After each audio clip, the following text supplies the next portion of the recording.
Existe em nós uma força sem a qual nada jamais se faria. Uma força que nos arranca da cama de manhã, que nos faz empreender, construir, amar, esperar. Uma força que nos projeta para diante de nós mesmos, em direção àquilo que ainda não existe e que gostaríamos de ver nascer. A essa força chamamos-lhe desejo. Sem ela, ficaríamos imóveis, a olhar o mundo sem jamais nele tomarmos parte. E, no entanto, essa mesma força, que pode fazer-nos viver tão intensamente, pode também devorar-nos. Imaginemos alguém que persegue um projeto que lhe é profundamente caro, uma obra que quer realizar, um sucesso que almeja, um reconhecimento que espera. Pouco importa a forma precisa. No início, esse desejo pô-lo em movimento com uma bela energia. Levantou-se mais cedo, trabalhou com ardor, sentiu em si esse impulso alegre de quem sabe para onde vai. Mas pouco a pouco, sem que verdadeiramente se desse conta, algo se contraiu. Pensa nisso agora durante a noite, quando deveria dormir. Verifica sem cessar em que ponto está, como quem apalpa uma ferida para ver se sara. Irrita-se com os obstáculos, impacienta-se com as demoras, compara-se com aqueles que parecem avançar mais depressa. O desejo que devia ser impulso tornou-se uma tensão permanente, uma crispação que já não o larga e que transforma a busca de uma coisa bela numa forma de sofrimento cotidiano. Esta experiência muitos a conhecem, e perante ela apresenta-se uma tentação que parece cheia de sabedoria. E se a solução fosse simplesmente desejar menos, desapegar-se, afrouxar a ambição, deixar de querer tanto, para enfim reencontrar a paz? É dessa tentação e daquilo que ela tem de verdadeiro, mas também de profundamente enganador, que gostaria de falar hoje. Pois pode ser que o problema não seja o desejo em si, mas a maneira como o habitamos. E as sabedorias antigas, o taoísmo em particular, tem sobre este ponto coisas preciosas a dizer-nos, desde que as escutemos verdadeiramente e não as reduzamos àquilo que demasiado depressa cremos que dizem. É preciso começar por dissipar um equívoco tão difundido que quase se tornou uma evidência. Crê-se frequentemente que a sabedoria antiga convida a já não desejar nada. Imagina-se o sábio como um ser desapegado de tudo, que teria apagado em si o fogo do querer, que veria passar o mundo sem mais nada, esperar nem desejar. Figura-se que a paz interior consistiria em livrar-se do desejo como nos livramos de um fardo, e que aquele que ainda quer alguma coisa simplesmente não atingiu a verdadeira serenidade. Esta imagem é uma leitura empobrecida, que passa ao lado do essencial. O taoísmo fala incessantemente da água. Ora, a água não falta nem força nem direção. Parece doce, cede perante o obstáculo, esposa as formas do terreno, e, no entanto, é ela que, com o tempo, acaba por cavar a pedra mais dura, por talhar os vales, por deslocar as montanhas. Nada há mais tenaz do que a água, nada mais poderoso na duração. Mas o seu poder não vem de uma crispação, vem de seguir a sua natureza, sem jamais lutar contra ela. Eis o coração daquilo que a sabedoria taoísta tem para nos dizer. Não pede que apaguemos o impulso vital que nos habita. Convida-a a afiná-lo ao movimento natural das coisas, em vez de o erguer contra ele. O que ela contesta não é nunca o desejo em si mesmo. É uma certa maneira de desejar, tensa, ansiosa, que quer arrancar, em vez de deixar acontecer, e que acaba por se esgotar contra o real, como uma onda se quebra contra um rochedo. Resta então compreender o que distingue o desejo que nos faz viver daquele que nos devora. E essa distinção prende-se, antes de mais, com a fonte de onde o desejo brota. Pois existe um desejo que vem da falta, e é ele, na maioria das vezes, que nos consome.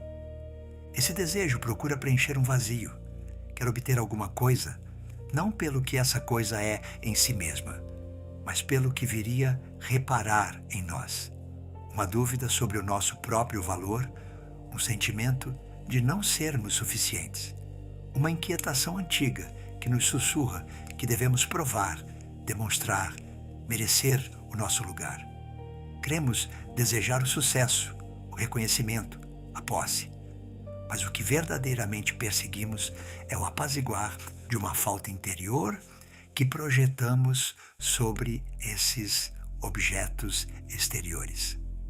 E é precisamente isso que torna esse desejo insaciável. Pois o vazio que ele procura preencher não está fora, está dentro. Nenhum sucesso exterior pode preencher uma falta interior, não duradouramente. Obtemos, por fim, aquilo que queríamos e produz-se esse fenômeno estranho que todos já experimentamos. O alívio dura alguns dias, por vezes algumas horas, e depois a falta reaparece, desloca-se, fixa-se sobre um novo objeto. Era preciso aquele cargo, obtém-se, e logo é preciso outro. Era preciso aquele reconhecimento. Chega e já não basta. O desejo da falta é uma sede que bebe a água do mar. Quanto mais se bebe, mais sede se tem. É preciso dizer isto com muita doçura, pois esse desejo não é uma culpa. É mesmo profundamente humano, quase universal. Todos o carregamos em graus diversos, neste ou naquele aspecto das nossas vidas. Não é um defeito moral pelo qual devêssemos censurar-nos. É um sofrimento que devemos aprender a reconhecer. Aquele que é habitado por esse desejo não é um ser ávido que cumpra condenar. É um ser que procura, pelos meios que encontrou, apaziguar algo que lhe dói. Mas reconhecer esse desejo por aquilo que é, já muda muita coisa. Pois enquanto crermos que é o objeto exterior que nos falta, corremos sem fim atrás de coisas que nunca nos preencherão. E ao fazê-lo, roubamos-nos a nós mesmos o presente. Sacrificamos cada instante que passa em nome de um amanhã que, quando chega, logo se esquiva. O desejo da falta tem essa crueldade particular. Faz-nos viver constantemente à frente de nós mesmos. No amanhã que nunca chega verdadeiramente, enquanto a vida real, essa, se desenrola agora, sem nós. Felizmente, existe um outro desejo de uma natureza inteiramente outra. E esse não devora, desabrocha. Esse desejo não nasce de um vazio a preencher, mas de uma plenitude que pede para se difundir. Para o compreender, basta olhar uma semente. A semente não se torna árvore por lhe faltar alguma coisa. Não cresce para reparar um defeito, nem para provar o seu valor. Cresce porque crescer é a sua natureza, porque traz já em si, em germe, a árvore inteira que está chamada a tornar-se. O seu impulso não vem de uma falta, mas de uma plenitude. É o desabrochar daquilo que é, e não a busca daquilo que não tem. O mesmo se passa em nós. Existem desejos que não procuram preencher vazio algum, mas que querem simplesmente desabrochar aquilo que trazemos. Dons que sentimos em nós e que pedem para se exprimir. Impulsos criadores que sobem sem que os tenhamos chamado. Vocações profundas que não nos deixam em paz enquanto não as houvermos honrado. Esses desejos não nascem da nossa insuficiência, mas da nossa riqueza. Não dizem, falta-me algo e tenho de o obter. Dizem, trago algo e esse algo pede para vir à luz. Há aí algo de muito justo e de muito antigo. Tudo o que nos foi dado os nossos dons, as nossas sensibilidades, as nossas forças particulares, parece apelar a ser desabrochado em vez de enterrado. Aquele que guarda o seu dom fechado por medo, por prudência excessiva, por receio do fracasso ou do olhar dos outros, deixa que algo dentro de si se atrofie, algo que pedia para crescer. Desabrochar aquilo que se traz não é avidez, é uma forma de fidelidade. Fidelidade àquilo que recebemos, fidelidade àquilo que somos chamados a tornar-nos. E esse desejo, por não depender do resultado para se justificar, traz em si uma paz que o desejo da falta jamais conhecerá. A semente não se angustia por se tornar uma grande árvore em vez de uma pequena. Desabrocha simplesmente aquilo que pode desabrochar, onde está com aquilo que recebeu.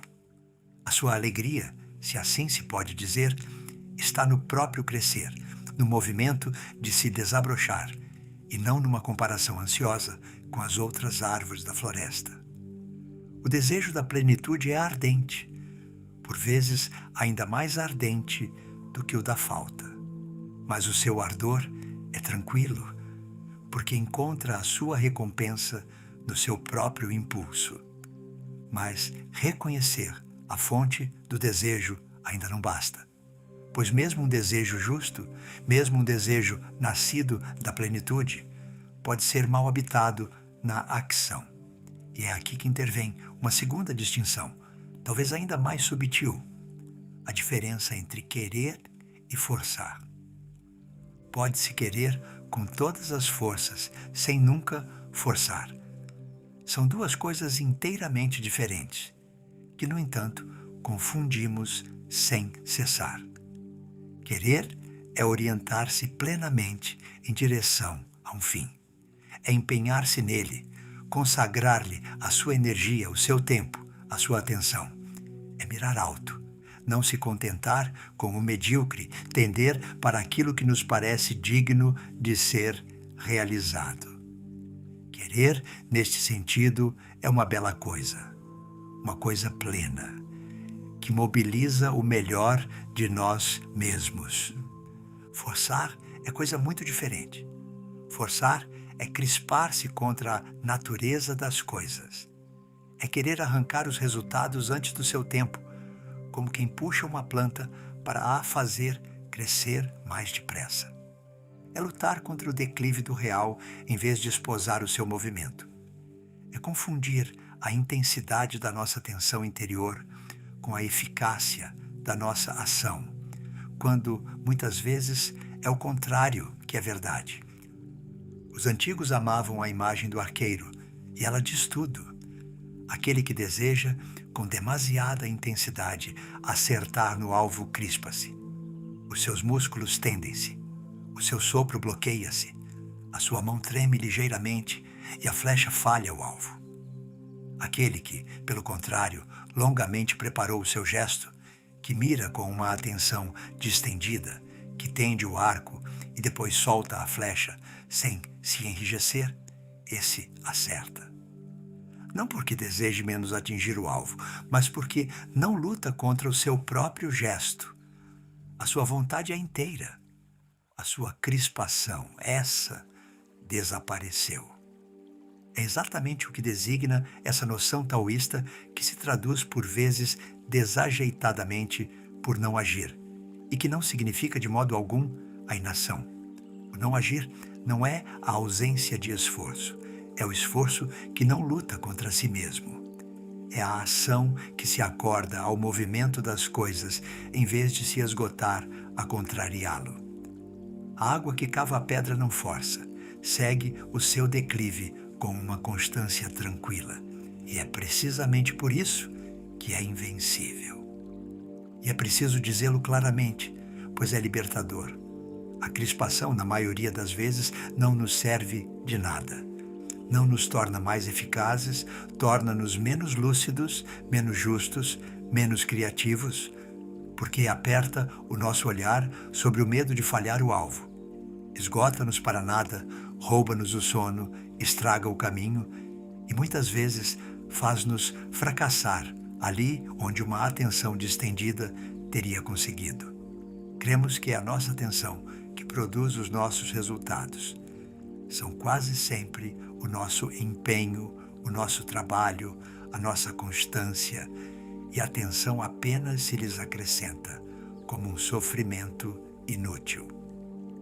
Como então habitar um desejo ardente na paz? Como querer plenamente sem nos crisparmos? Não há receita, mas há movimentos interiores que se pode aprender a fazer docemente e que tudo mudam. O primeiro consiste em distinguir o fim do resultado. O fim, podemos mirá-lo com todas as nossas forças, depende do nosso empenho, do nosso trabalho, da nossa fidelidade. O resultado esse não depende inteiramente de nós. Depende também do tempo, das circunstâncias, dos outros, de mil coisas que escapam ao nosso domínio. A arte consiste em tender com toda a alma para o fim, ao mesmo tempo que se larga a aderência crispada sobre o resultado. Fazer tudo o que depende de nós, plenamente, ardentemente. Depois, deixar acontecer aquilo que não depende de nós, sem nos agarrarmos a isso. É o arqueiro que mira com cuidado. Depois, solta a flecha e vê-a voar, sem mais a poder nem a querer recuperar. O segundo movimento consiste em encontrar a sua alegria no próprio desabrochar, e não apenas na chegada. Enquanto toda a nossa satisfação estiver suspensa do resultado final, o caminho inteiro torna-se uma espera ansiosa, e cada dia que passa sem que o fim seja atingido, torna-se um dia de falta. Mas se aprendermos a saborear o próprio trabalho, o ato de desabrochar aquilo que trazemos, então cada dia se torna pleno, quer nos aproxime ou não do fim. A semente não sofre por ainda não ser uma árvore. Cresce e crescer basta-lhe. O terceiro movimento consiste em escutar o que o corpo nos diz, pois a crispação tem uma assinatura muito reconhecível, que o impulso fecundo não tem. Quando forçamos, a garganta aperta-se, o sopro encurta-se, o sono perturba-se, uma tensão surda instala-se nos ombros e no ventre. Quando queremos sem forçar, o corpo permanece aberto, o sopro mantém-se amplo, e mesmo o esforço intenso vive-se numa forma de fluidez. Esses sinais não mentem, dizem-nos a cada instante se estamos a desabrochar ou se estamos a lutar. E depois há uma pergunta simples, quase uma pergunta de exame que nos podemos pôr diante de um desejo que nos rói. Quero isto para desabrochar aquilo que trago, ou para preencher aquilo que me falta. A própria pergunta, posta com honestidade, reorienta muitas vezes algo em nós, pois muitos dos desejos que nos atormentam revelam-se à luz desta pergunta ser tentativas de reparar um vazio interior, e vê-los assim é já começar a libertar-se deles. Há, em tudo isto, algo que cumpre afirmar plenamente, sem a mínima reserva. Querer realizar grandes coisas é profundamente justo. A nossa época, por vezes, por reação contra a agitação e a corrida, vem a desconfiar de toda a ambição, como se desejar muito fosse em si suspeito, como se a sabedoria consistisse em já não querer nada de grande. Mas essa desconfiança, levada longe demais, torna-se uma outra maneira de não viver. Aquele que, por medo de sofrer, por receio do fracasso, por prudência excessiva, renuncia a desabrochar aquilo que traz, esse enterra na terra aquilo que lhe foi confiado para frutificar. Crê proteger-se e empobrece-se. Crê encontrar a paz e só encontra o aperto. O mundo precisa daqueles que ousam, precisa daqueles que constroem, que criam, que miram alto, que não se contentam com o que já existe. Precisa desses desejos fecundos que põem no mundo obras, empreendimentos, belezas que sem eles não existiriam. O recuo permanente, a recusa de todo o impulso por medo de se queimar, não é sabedoria. É uma renúncia disfarçada que priva o mundo daquilo que poderíamos ter-lhe oferecido e que nos priva de nós mesmos da alegria de realizar aquilo de que éramos capazes. A verdadeira realização não se encontra, pois nem na corrida ansiosa, nem na renúncia receosa. Encontra-se no desabrochar sereno de si, nessa maneira de querer plenamente, de ousar largamente, de empenhar-se com toda a alma, permanecendo ao mesmo tempo em paz com o ritmo das coisas e com aquilo que não depende de nós. E há aqui uma verdade que as sabedorias antigas sempre pressentiram. Tudo o que nos foi dado parece pedir para dar fruto. As nossas forças, os nossos dons, as nossas sensibilidades particulares não nos foram confiados para serem enterrados pelo medo, mas para serem desabrochados e partilhados. Fazer frutificar aquilo que recebemos não é avidez, é uma forma de gratidão ativa, uma maneira de dizer obrigado pelo próprio ato de desabrochar a tudo o que nos foi dado sem que o tivéssemos merecido. Desejar ardentemente realizar belas coisas, neste sentido, não é afastar-se da sabedoria. É, quando esse desejo vem da plenitude e não da falta, uma das suas mais altas expressões. Voltemos uma última vez àquela pessoa do início, aquela que o desejo roía. Imaginemos que tenha feito, pouco a pouco, este longo trabalho interior. Continua a perseguir o seu projeto. Importa-se com ele tanto, talvez mais. Continua a levantar-se cedo. Continua a trabalhar com o mesmo ardor. Continua a mirar tão alto. Nada do exterior mudou muito no seu empenho. Mas algo mudou na maneira como o habita. Já não se rói durante a noite. Já não verifica sem cessar em que ponto está, como quem apalpa uma ferida. Já não se compara com aquela angústia que lhe apertava o ventre. Trabalha com intensidade durante o dia e à noite dorme. Aferra-se ao seu fim com toda a alma e, no entanto, largou aquela aderência crispada sobre o resultado que a esgotava para nada. Compreendeu que não tinha de escolher entre desejar ardentemente e viver em paz. Descobriu que a paz não era a ausência de desejo, mas o desejo purificado da sua ansiedade, que se podia querer com todas as forças sem forçar, mirar muito alto sem se crispar, empenhar-se plenamente, permanecendo aberta e tranquila. Deixou de crer que a sua atenção interior era o preço a pagar pelos seus feitos e descobriu, com uma espécie de alívio assombrado, que realizava melhor desde que havia deposto aquele fardo. Penso, ao terminar, naquela água de que falam os antigos textos. Avança para o mar com uma força imensa e uma tranquilidade total. Não se apressa e, no entanto, nunca para. Não luta contra nada e, no entanto, nada lhe resiste com o tempo. Segue o seu declive, fiel à sua natureza, desabrochando simplesmente aquilo que é. E é precisamente por não se crispar que atinge infalivelmente o mar para o qual desde sempre se dirige.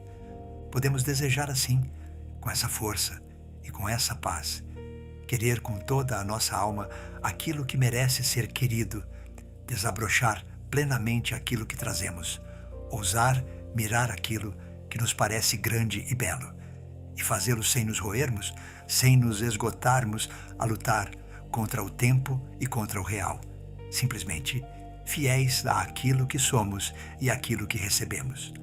O desejo, então, deixa de ser aquilo que nos devora. Volta a ser o que era no princípio, antes que a ansiedade dele se apoderasse. A força tranquila e ardente pela qual a vida, através de nós, continua a desabrochar.